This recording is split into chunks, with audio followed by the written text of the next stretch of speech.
Assumptions That Affect Our Life by Dr. Christian Overman. Chapter 2. Who makes the snow, God or Mother Nature? Bill Keene's cartoon, The Family Circus, shows little daughter Dolly standing by the living room window looking out at the snow-covered front yard. The caption reads, "I forget. Who gives us snow, God or Mother Nature?" It's no wonder Dolly is confused. She goes to church on Sunday, where she is told God is the creator of all things. But when she comes home and turns on the TV to watch one of those interesting wildlife programs, all she hears mentioned is nature, with a capital N. Nature with a capital N, yes. Although we don't often see it capitalized in writing, we often hear it spoken with a capital N. Try tuning in to one of those nature programs yourself, and you will hear its name mentioned frequently.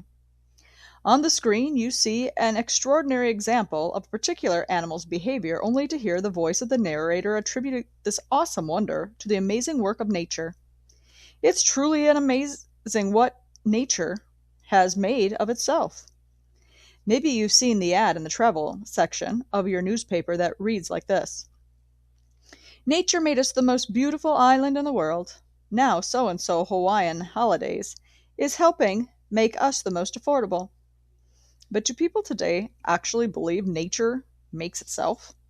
Yes, they do. Listen to this definition of nature from the third edition, 1993, of Merriam-Webster's Unabridged Dictionary. A creative, controlling agent, force, or principle operating in something and determining wholly or chiefly its constitution, development, and well-being. Such a force or agency in the universe acting as a creative guiding intelligence. This concept of nature is one in which it clearly is the source of its own creative power, as though it were some sort of immense, perpetual motion machine that just created itself, intelligently, no less, and keeps going on its own. Noah Webster would not be pleased with this definition. We can tell by taking a look at how the original Webster defined nature in his famous dictionary of 1828. This definition dramatically illustrates how much our cultural assumptions about nature have changed since then. Noah Webster tells us nature is a word that comprehends all the works of God, the universe. He then quotes Alexander Pope, who tells us to look through nature up to nature's God. And, as though Webster wanted to make sure nobody would possibly misunderstand the meaning of the word nature, he writes these remarkable words: "By the expression, trees and fossils are produced by nature, we mean they are formed or produced by certain inherent powers in matter, or we mean that they are produced by God, the Creator, the author of whatever is made or produced. The opinion that things are produced by inherent powers of matter, independent of a supreme intelligent author, is atheism. But generally, men mean by nature, thus used, the author of created things, or the operation of his power." If Noah Webster were alive today, he would discover, to his astonishment, that when most contemporary people use the word nature, they no longer mean the author of created things, or the operation of his power. They do indeed mean a self-creating, self-sustaining force that operates by inherent powers of matter, independent of a supreme intelligent author. In Webster's day, respected leaders made reference to the law of nature and of nature's God. Today, however, we hear about the laws of nature while the part about nature's God is no longer mentioned. This is because today's prevailing notion of nature has no God under whose law it functions. Nature is God, functioning by its own self-created laws, being a law unto itself. The question of the origin of life, then, becomes simply enough to answer: how did life originate? It made itself. This grand assumption, so prevalent and commonly accepted today, is not new. By any means, the root of this idea go back to the specific time and place in history. A time and place you may have guessed by now, over 2,500 years ago. On the west coast of present-day Turkey, there lived a group of Greeks known as the Ionians. It was here that certain unique thoughts about nature took shape under the guiding hand of a man by the name of Thales. When the Greeks came to name their 7 wise men, they named Thales first. Today he is sometimes referred to as the father of Western philosophy. He is credited with the development of what historians call the Ionian science of nature. The Ionian science of nature was a truly remarkable and extraordinary idea. It brought about a whole new way of seeing reality. Prior to this time in history, men attributed the activity of nature to various unseen supernatural forces at work behind the scenes. For most of the ancient Greeks, this meant the work of numerous gods atop Mount Olympus, or thousands of nature spirits of all types and function. What is so remarkable about the Ionians is, as far as we know, they were the first people in history to dismiss the supernatural altogether. While people around them were paying homage to deities of thunder, sky, and fire, the Ionians started an ancient gods are dead movement that never stopped. Here, secular thought was born. As for the nature philosophers like Thales and his follower Anaximander, all that existed was nature, period. Armed with this truly revolutionary concept, Anaximander ventured an explanation for the origin of life. His answer, given nearly 600 years before Christ, went like this. The first living things developed in water, covered with a hard skin. In time, they washed up on the dry banks, where they were baked in the sun. After a while, the tough outer skin cracked off, and the creatures lived on. Man's origin, said Anaximander, came about a bit differently. Yes, he too came from the sea, but it would have been impossible for man to have survived if he began like he is now. For man alone has a long period of helpless infancy, and requires a considerable amount of feeding and care before he can fend for himself.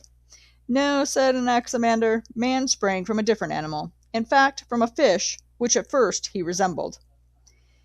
600 years BC. You may have thought the theory of evolution was something Charles Darwin thought up in the 19th century. Many people are under this false impression. Of course, Darwin developed the theory greatly and put it into the form of popular books.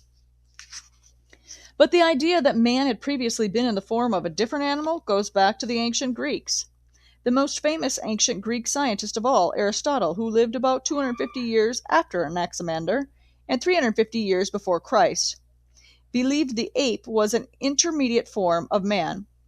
This father of the scientific method, as he is called today, classified man as an animal and distinguished him from other animals in this way. Man is a rational animal. Aristotle also believed life forms sprang spontaneously from non-living matter. The question of how this could happen was not a serious problem. The idea of spontaneous generation of organic life form, inorganic matter, had its roots in ancient religion, going back to the dawn of Greek civilization. It was held by the earliest Greeks that life forms owed their origin to Earth itself. Mother Earth originally gave birth to every type of plant and animal. Of course, this unknowable, impersonal power was not a breathing, thinking, loving mother like the one who birthed you, but it did have a life of its own. It was a life generated by itself from within itself. It was a formless, shapeless, mysterious force, not acting with any human-like reason, but a stream of energy acting randomly upon all things indifferent to man's desires. Every living thing owed its existence to this creative energy, and none could escape its final pull of death. In the end, it always had its way, drawing each and every life form back down into itself like an inescapable gravity. This fateful pull of life forms by Earth back down into itself was considered justifiable, because all organic life sustained itself by living off of other living things. This was seen as a great injustice, since the life of one form required the death of another. That expression of pride was eventually avenged by Mother Earth. In Greek, this irresistible pull was called anagke, which translated means fateful, compulsive necessity. The mysterious force of nature fascinated Greek philosophers, scientists like Aristotle, who observed trees being drawn toward light, and concluded it was a power within the material world itself that moved it to behave that way it did. Mother Nature was not at all human, nor was it personal in any way. but it certainly was an active, all-powerful, self-creating, self-sustaining energy. Anaximander referred to it as the indefinite infinite. Aristotle called it God. Today, so-called alternative spirituality also uses the term God. Some just call it the force, or energy field created by all living things. It surrounds us and penetrates us. It binds the galaxy together. As Obi-Wan Kenobi described it to Luke Skywalker in Star Wars, one of the most popular American films ever produced. No matter what you call it, the idea was absurd to ancient Greeks. The extraordinary Hebrew God. Imagine yourself on a hot summer afternoon, just sitting on the front porch of your home, minding your own business, relaxing in the cool shade of a giant oak tree. You pour some Pepsi over the ice cubes in your glass, and you take a long, slow sip. Off in the dusty distance, your eye catches three men slowly walking your way, one of whom is the Lord God himself. You run out to greet them, inviting them to join you in the shade of your tree. You quickly go to the freezer, grab those T-bone steaks you've been saving for some very special occasion, and insist they stay for a barbecue. The Lord says, "Love to. Thanks." A bit out of the ordinary, of course. Inconceivable? Not really. For this, minus the Pepsi and the freezer, was Abraham's experience one hot desert day while he sat in the door of his tent by the oaks of Mamre. The Lord was on his way to do business with Sodom and Gomorrah, as only he could do it, but en route he took some time to stop by Abraham and Sarah's tent to let them know they soon would have a son. He had promised long ago, and the son necessary for Abraham to become a great and mighty nation, through which all nations of the earth would be blessed. You can read about this unusual visit in Genesis 18. Have you ever stopped to consider just how extraordinary the God of the Bible truly is? Here we have the one who made the galaxies with a word, "Let there be," and suddenly they appear out of nothing. He tells water, atmosphere, dry land to take their place on the stage of planet Earth, and then speaks the plants and animals into existence. He makes a man and a woman and places them in a well-watered garden, and, as though all of this were not astounding enough, he then walks in the garden in the cool of the day, carrying on conversations with the man and the woman like a father would communicate with his children. David wrote in Psalm 86, "Among the gods there is none like you." He had good cause to say it. The God of Abraham, Isaac, and Jacob is totally unique. Compare this God to the Greek gods of Mount Olympus. There were very personal beings for sure. They laughed, they cried, they communicated with men, made choices by acts of the will. They even bore children. But the gods of Homer were limited in their powers. They did not know all there was to know. They couldn't be every place at once. They were powerless in certain situations. In fact, it was this very man-likeness of the Olympian gods which gave rise to their rejection by Greek philosophers, for they were simply too human to be divine. Compare the God of Abraham with the Ionian concept of nature, which is still with us today. While nature is omnipotent and omnipresent, having no limits to its creative power and presence, it isn't personal. It isn't a being you converse with or know in a personal way. It doesn't love. It doesn't reason. It operates randomly with no rationale or purpose in mind. By chance, it made amino acids. By chance, they combined to form life. By chance, it brought forth a fish, an ape, a man. How much chance is too much chance? How do hidden assumptions improve the believability of chance? What makes the God of the Hebrews so extraordinary among gods is this: only the God of Israel is entirely personal and unlimited at the same time. There was, and is, no God like him. He communes with people on a level they can understand, and yet he is the one who created all matter, energy, and time. They do not control him. He transcends the cosmos, existing independently of nature. He does not subject himself to the scrutiny of human hands and eyes seeking proof of his existence through observation and measurement, but he reveals himself to the humble, who seek him with their whole heart. His existence is not explained. We must come to him believing as simply as a child. We are only told he forever has been and forever will be. He does not change. His position of utter sovereignty is absolute, unqualified, unconditional, and complete. He is Lord over all he has made, and there is nothing in the universe which has come into being apart from his creative act. Nature is the result of creation, not the cause of creation. God, the personal, unlimited creator, is distant from what he has made, and the two are not to be equated or confused. Nature is dependent upon him for its very existence, and has been subject to his authority right from the start. Nature is not its own master. It did not appear on the scene until God said, "Let there be," and it will not disappear until he says, "Let there not be." In the meantime, God holds it all together by his presently active, sustaining power. As Paul put it in Hebrews 1:3, Christ is upholding all things by the word of his power.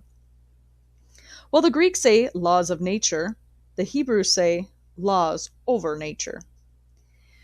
When we look at creation, a much better word for nature, we must not take it all for granted. It isn't just there, and it doesn't just continue to be there either.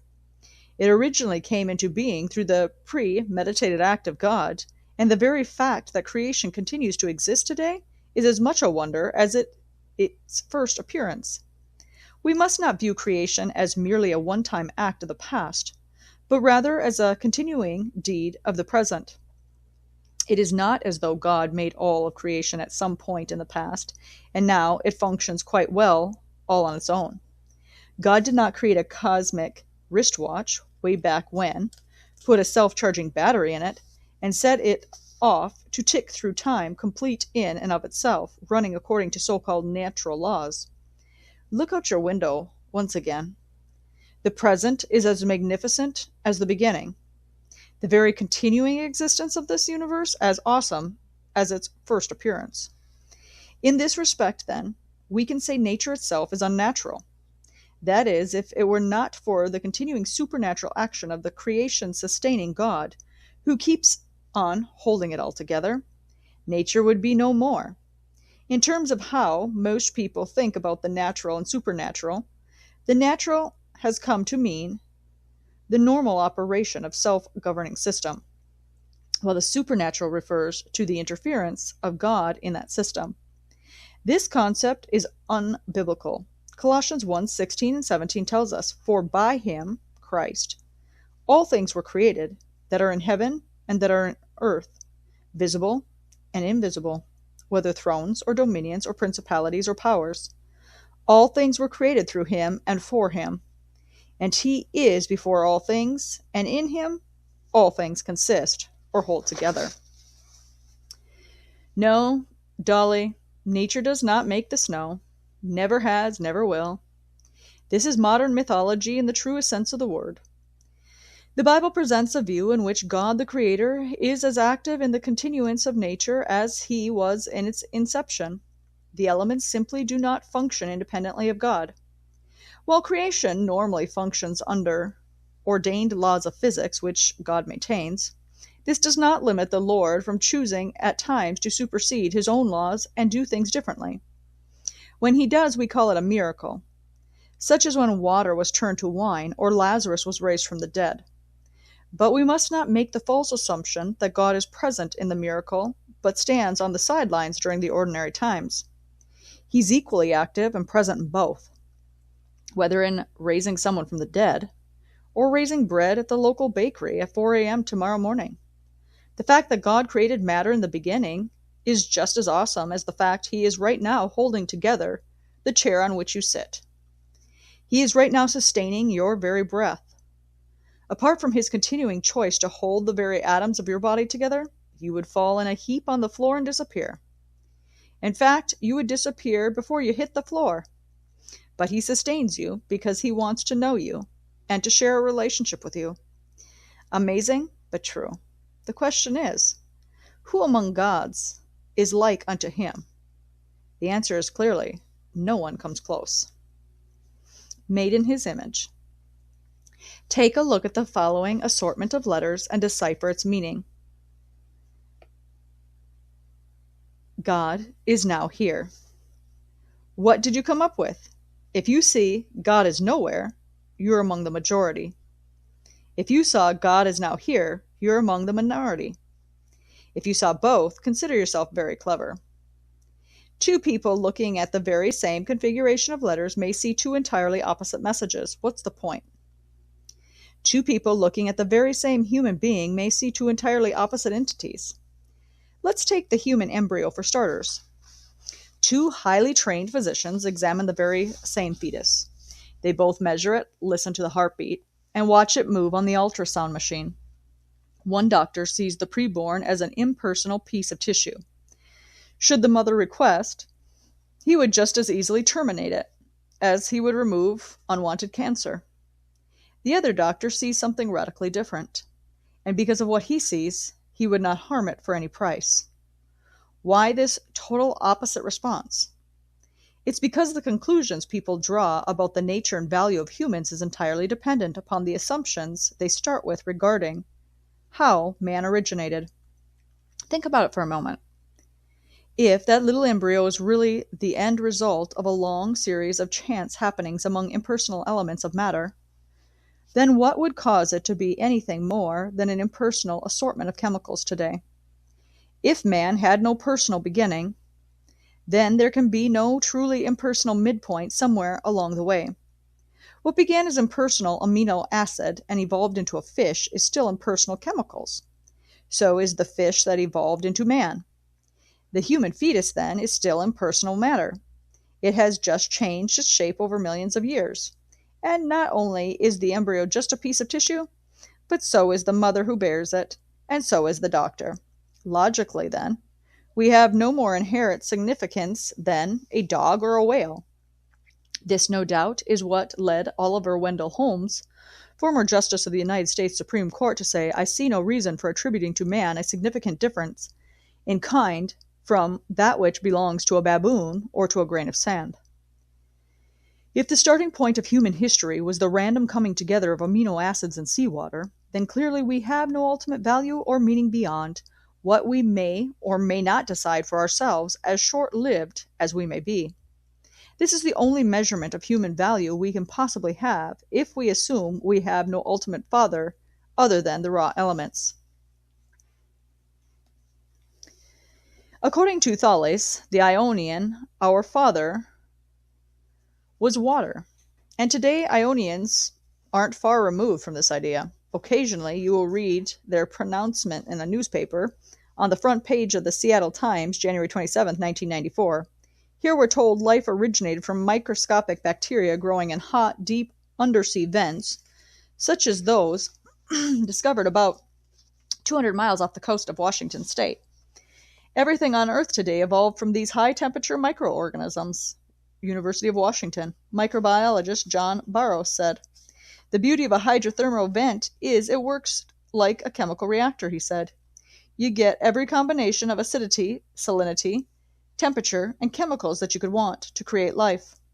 Eventually, one combination might spark the random assembly of amino acids that could lead to self-sustaining life," Barrows has proposed. As you can see, the pagan myth of Mother Earth is alive and well today. Now we have found her womb.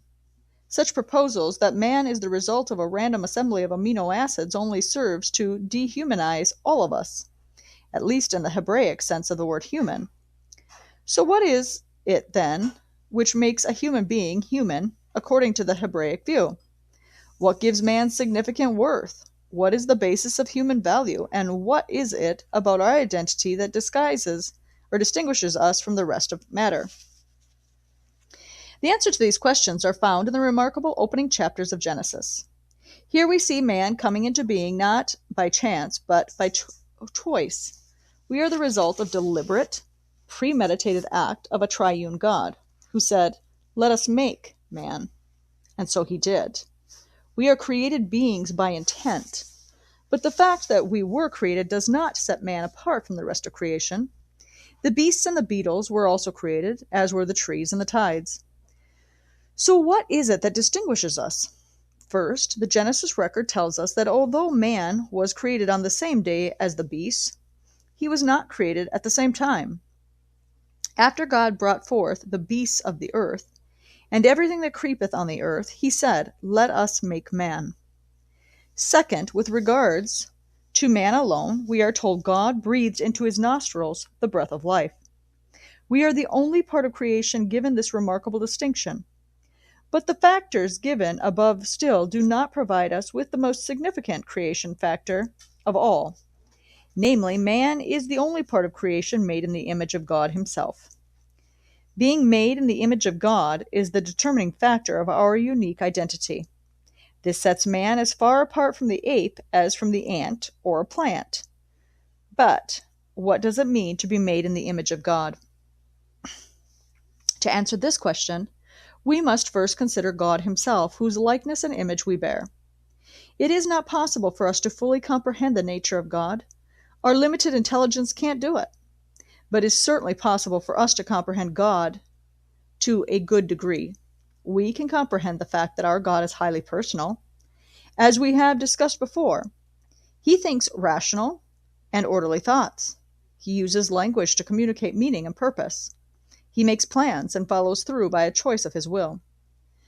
Furthermore, he has a wide spectrum of emotion ranging from joy to sorrow, anger to peace, love to hate, and pleasure to disappointment, while never being confused or out of control. He is creative. He's a spiritual being. In creating man, God made us so that we could resemble himself in a way that creatures did not. He chose to make man this way because he had a unique and special purpose in mind. This purpose can be summarized in one word: relationship. A truly meaningful relationship required that we be able to communicate with God on a personal level, on a level with real significance and substance. This required that God created us in his likeness, with shared personal characteristics designed to interact with himself. Some modern philosophers have led people to believe God is so different from man, he could not possibly be known or even communicated with by humans. Some have concluded that human language is simply not adequate for a relationship between the unlimited God and limited man. That is to say, if God were to actually communicate with people through language we could understand, then God would be something less than God. But the Bible presents God as one who is not only the creator of the galaxies, but everywhere at once, and knowing all there is to know, but also as fully personal, able to communicate with people through normal words which can be received and understood. The adequacy of human language as a means of communicating God's message to man, and man's ability to hear and understand these words, is all part of God's creation, of man as an image-bearer of himself. If man were not capable of understanding God through ordinary language, and if his revelation to man could not be expressed in terms of ordinary thought, then man himself would be something less than God created him to be. With the thought of this kind of relationship in mind, God created humans with the ability to think, reason, and orderly thoughts, to create ideas, to make choices of the will, rather than function according to pre-programmed instincts like a bird or a fish.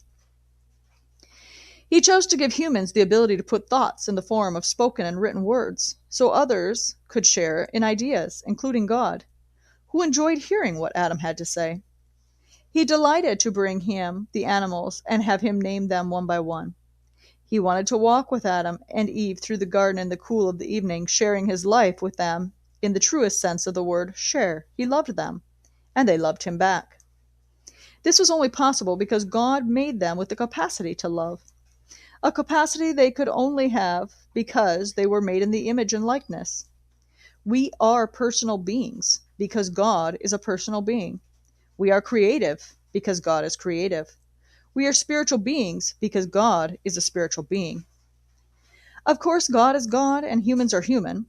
The two are not the same. While they are certain attributes of God which are mirrored in humans, there are other attributes which God alone possesses. No matter how well we think and understand, we simply do not understand everything, nor know all there is to know. Our capacity to understand is limited by God's design. Likewise, we have been given the capacity to mold and shape materials of earth into designs of seemingly endless variety. But we simply cannot create something out of nothing. Our creative power is limited. Still, while only God can make a tree, he made only humans to prune it. The significance of this must not be underestimated or taken for granted. We are totally unique because all creation on the planet. The question now becomes, who among the creatures is like unto us? The answer is clearly none come close. Why? Because we are the only part of creation made in God's image, bearing his likeness. Hebrew, Greek, Asian, African, we are all created in God's image and likeness. By virtue of the Creator's choice, according to the purposes of his design. Our value as humans, then, must not be based on how others may feel about us, or even on how we may feel about ourselves. It must be based first and last upon the very value of God himself, whose likeness and image we bear. If God has value, and certainly he does, then you and I have value. If God has worth, then your neighbors have worth. Whether they are believers in God or not, Christian or atheist, Hindu or Muslim, God does not love us because we may be Christians. He loved us before we became Christians. While we were yet sinners, Christ died for us, the Bible tells us. We do not love our neighbors because they are Christians, or even because they may become Christians as a result of our love. We love them because God made them in his image, and because he is precious to us.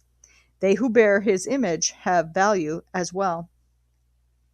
Apart from everything else, the fact that a person is an image bearer of God gives each human immeasurable worth. No matter what race or nationality, no matter what abilities we may or may not possess, the indelible stamp of the Creator is on each of us.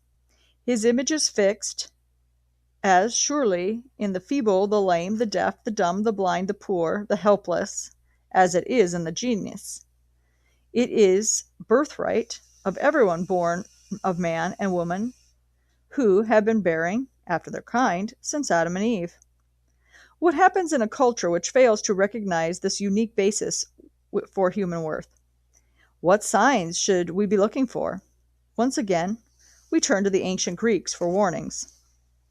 The value of human life in Sparta and Athens. A newborn's cry broke the early morning air as another human life took breath. The baby boy's deep brown eyes and wavy, coal-black hair bore unmistakable resemblance to his parents. His father and mother were pictures of robust health, and this baby seemed healthy too, yet he was considerably smaller than normal. The parents exchanged glances with concern. "We'll let the council decide," the mother said. It was the city council's duty to determine the worthiness of children born in this society. Infants were brought before the council for official inspection and formal approval. It was for the common good of the city as a whole. The highest standard of strength might be maintained, even before they brought him to the council. His parents knew what the outcome would probably be, and they were right. This child was deemed unfit for life. Removing the baby from his parents, who willingly gave him up, the officials took him to a high cliff and tossed him over the edge. This helpless wail was abruptly cut off, and his tiny body struck the jagged rocks below. A fleeting echo remained but for a moment, and then all was silent once again. This grisly scene really happened, not once, but many times over and over in a place called Sparta. The time was about 2,500 years ago. The cliff is Mount Taygetus in southern Greece. What happens in a culture where the dividing line between man and animal is blurry? The answer is the two blend into one. People lose their sense of humanity and act more like animals than humans. Such was the case in ancient Sparta. At 7 years of age, the Spartan boy was taken from his parents to be brought up by the state. He became part of their military training program, which included the most severe forms of discipline. Bearing pain and hardship silently was expected of all. Any sign of cowardice brought days of disgrace. By the age of 12, they were required to sleep in the open air on a bed of broken rushes from the riverbank. Underclothing was not allowed, and only one garment was worn throughout the entire year. They knew no comforts of home, but lived in barracks until the age of 30. These youngsters were often the homosexual objects for older men. At the age of 30, a man was admitted to the rights of a citizen and allowed to dine with his elders, where he was required from his 30th year to his 60th to eat his main daily meal in the public dining hall, the food being deliberately small in amount in order to harden him for war. As for the girls, they were trained to be strong through running and wrestling. It was a crime not to marry, and husbands were encouraged to lend their wives to other men who were especially strong, so that they would bear children who were also of exceptional strength. It was a form of human selective breeding. We've already seen what happened to the offspring who didn't meet the community standard for strength, and every child was subject to the father's right to infanticide. A king, Archimedes, was even fined for marrying a small wife. As for the character of Spartan women, the Greek historian Plutarch described them as bold and masculine, overbearing to their husbands. What was it that motivated the Spartans to live this way? What assumptions formed the foundation of their city-state? If we search the crawl space of their culture, we find some telling clues in the record left by Plutarch. He described Sparta as a place where no one was allowed to live after his own fancy. But the city was a sort of camp in which every man looked upon himself not so much born to serve his own ends as the interests of his country. He tells us their way of life was fostered by a Spartan lawgiver by the name of Lycurgus, who bred up his citizens in such a way that they neither would nor could live by themselves. They were to make themselves one with the public good, and clustering like bees around their commander, be by their zeal and public spirit carried all but out of themselves and devoted wholly to their country. As for Lycurgus and his city-state, there was simply no greater good than the good of the group as a whole. In Sparta we find one of the most brazen examples of statism the world has ever known. Statism means the interests of the state provide the sole basis of human worth and moral values. In statism, what is good, moral, honorable, and just is defined in terms of the goals and aspirations of the state itself. Under such conditions, the state sets the standards of value not only for human lives, but every human activity. Such values are prescribed by the state and are relative to the purpose of its self-serving existence. In Sparta, the will of the state was supreme, and its inhabitants were virtually owned by the city-state from the cradle to the grave. The Spartan army provided the cohesive factor of the culture. To be good meant to be strong and brave. The measurement of a man's worth was found in how much he contributed to the strength of the group as a whole, and in the process the individual was minimized. In another famous city about 100 miles away, we find just the opposite, for in Athens it was the individual whose rights were exalted and upheld. The Athenian statesman Pericles summarized the matter well when he said, "Each single one of our citizens, in all the manifold aspects of life, is able to show himself the rightful lord and owner of his own person, and to do this, moreover, with exceptional grace and exceptional versatility." It was through cultural individualism that the citizens of Athens clarified their values and established meaning for their lives. Their ideals were expressed through the arts, athletics, and education, where they found outlets for complete self-expression. At the heart of it all was personal pleasure and the pursuit of the good life. J.F. Dobson of Trinity College, Cambridge, wrote that the real contrast of principle between the Spartan and Athenian system is that, while the former, having an eye always to practical matters, considered any kind of culture undesirable, the later always placed it in front among the qualifications for a good life. In Athens, infanticide was commonly practiced, being condoned by both law and public opinion. However, the reason behind it were much different than in Sparta. Whereas in Sparta it was for the elimination of the weak and the small, in Athens it was for the elimination of any child, weak or strong, that threatened the good life. Infanticide was promoted as a safeguard against overpopulation and depletion of natural resources. It was often accomplished by exposing the newborn to the natural elements in large earthenware vessels, often placed at the temples of their gods. Extreme limitation of the family became one of the outstanding social marks of ancient Greece, with some Greek cities having as few as one family in 12, with 2 sons, and hardly any having daughters. Eventually, the death rate overtook the birth rate.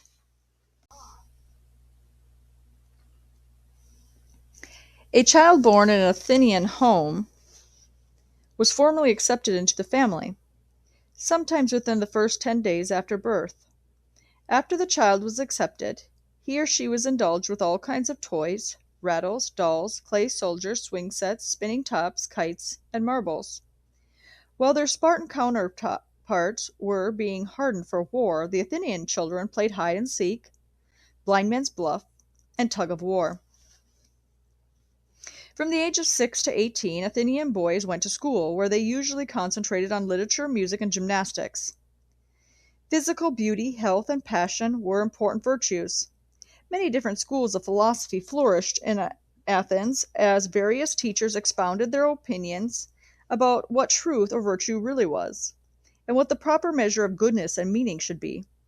It was a philosophic free-for-all, and neither politics, athletics, education, nor the art could unify Athens into a collective community and mutually applied values.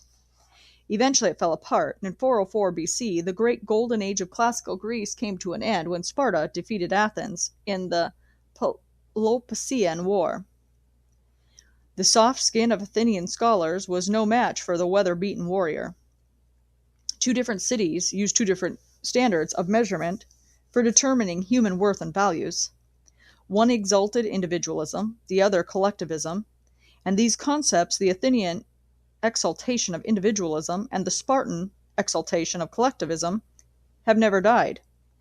Both keep repeating themselves on the stage of human history, being pulled out with different costumes in different locations at different times and to different degrees. But in spite of their seemingly opposite views, in essence, they both saw life through the same window. They both shared the same basic bottom-line assumption, and in this respect both Athens and Sparta were of one mind. It couldn't have been summarized better than it was by one of their own, Protagoras, who declared man is the measure of all things. Whether measured in terms of the individual man or the collective man, this was their common ground, and this in 7 words explains why Athens and Jerusalem could not coexist.